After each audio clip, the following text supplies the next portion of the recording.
mairie du bidonville a voulu nous faire accompagner par l'un des membres de la police du barangay. Il ne se déplace jamais sans son arme. C'est sensible ici. C'est un endroit dangereux. Il a 29 ans et il est au chômage. Il est né à Basseko et il y vit aujourd'hui avec sa famille. 4 bouches à nourrir, pas facile. Alors il y a 3 mois, il a décidé de vendre une partie de son corps, son rein. Voici la cicatrice. Sur son flanc, une cicatrice de 30 cm et encore, il s'estime heureux. Il y en a qui ont la cicatrice qui va du nombril jusqu'à la colonne vertébrale. Mais la mienne, elle est normale. Les reins filtrent le sang et le débarrassent de ses impuretés. On en a 2, mais il est possible de vivre avec un seul, à condition de suivre des règles d'hygiène très strictes. Ici, dans ce bidonville, le moindre problème peut entraîner la mort. Gilbert a vendu son rein 3 000 €, l'équivalent de 14 années de salaire. Grâce à cet argent, il s'est construit cette cabane. Des cloisons de bois, un toit de tôle, 12 mètres carrés au total. Bonjour, bienvenue dans ma petite maison. Voici ma mini-cuisine. Entrons. C'est notre chambre. C'est là que je dors avec ma famille. On dort tous ensemble, serrés comme des sardines. Seul luxe, la télévision couleur qui trône au milieu de la pièce. Je l'ai acheté le mois dernier, grâce à l'opération. Un luxe qu'il a voulu offrir à ses enfants. Mais ce dont il est le plus fier, il le cache au fond de ce tiroir. C'est ma carte de crédit. J'ai mis tout mon argent sur cette carte. C'est par sécurité pour l'avenir de mes enfants.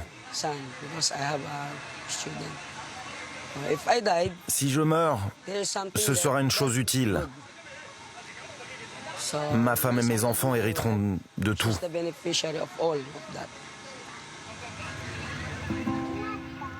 Aujourd'hui, Gilbert est fier de cette opération. Fier car ses enfants vont désormais à l'école. Et fier aussi d'avoir sauvé la vie d'un malade qui avait besoin d'un rein. Mais sa femme n'est pas du même avis. Qu'est-ce que vous pensez de tout ça? Dès que nous lui posons une question, elle éclate en sanglots. Elle a peur pour la vie de son mari. Pour moi aussi, c'est douloureux. J'ai sauvé une vie pour soutenir ma famille, mais le prix à payer, c'est ma vie. C'est ça qui l'a fait souffrir. J'ai sauvé une vie, mais je peux perdre la mienne. Gilbert a pris sa décision seul, contre l'avis de sa famille. Je vous présente ma mère. Mais pour sa mère, Gilbert n'avait tout simplement pas le choix. Il y a des jours où nous n'avions rien à manger. C'est pour ça qu'il a été obligé de faire ça. Pour assurer l'avenir de ses enfants. Ils sont encore petits et il n'a pas de travail. Il n'y a pas de travail ici. Ce choix de vendre l'un de ses reins, Gilbert n'est pas le seul à l'avoir fait. Partout dans les ruelles, on croise des hommes qui portent tous les mêmes cicatrices. À Basseko, ils sont plus de 700 à avoir vendu leurs reins ces dernières années. Le bidonville a même gagné un nouveau surnom, One Kidney Island, l'île de ceux qui n'ont qu'un rein.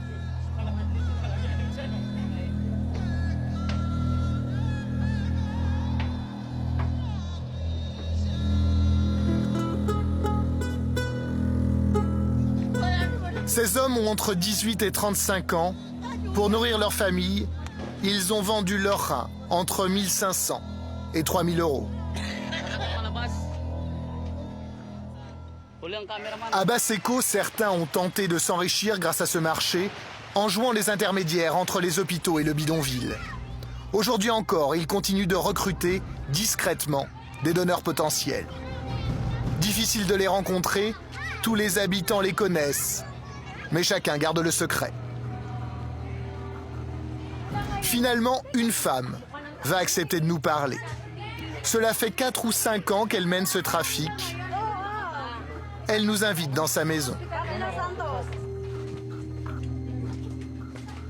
Une cabane au-dessus d'un tas d'immondices, aussi pauvre que le reste du bidonville. Elle gagne 300 € pour chaque donneur qui accepte de vendre un rein. L'ensemble de son business tient dans son sac à main qu'elle cache dans l'autre pièce. Des petites cartes plastifiées. Chaque carte correspond à un donneur. Elles sont classées par groupe sanguin. Ça, c'est une carte du groupe O. Si le malade a besoin du groupe O, je recherche un donneur du même groupe. En tout, dans le sac à main de cette femme, une 50aine de cartes de donneurs potentiels. 50 reins à vendre qui attendent de riches patients venus du bout du monde.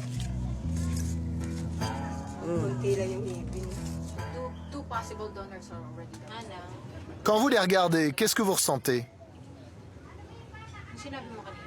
C'est douloureux pour moi, parce que c'est quelque chose qu'on enlève à leur corps. Mais je n'y peux rien, c'est eux qui veulent donner.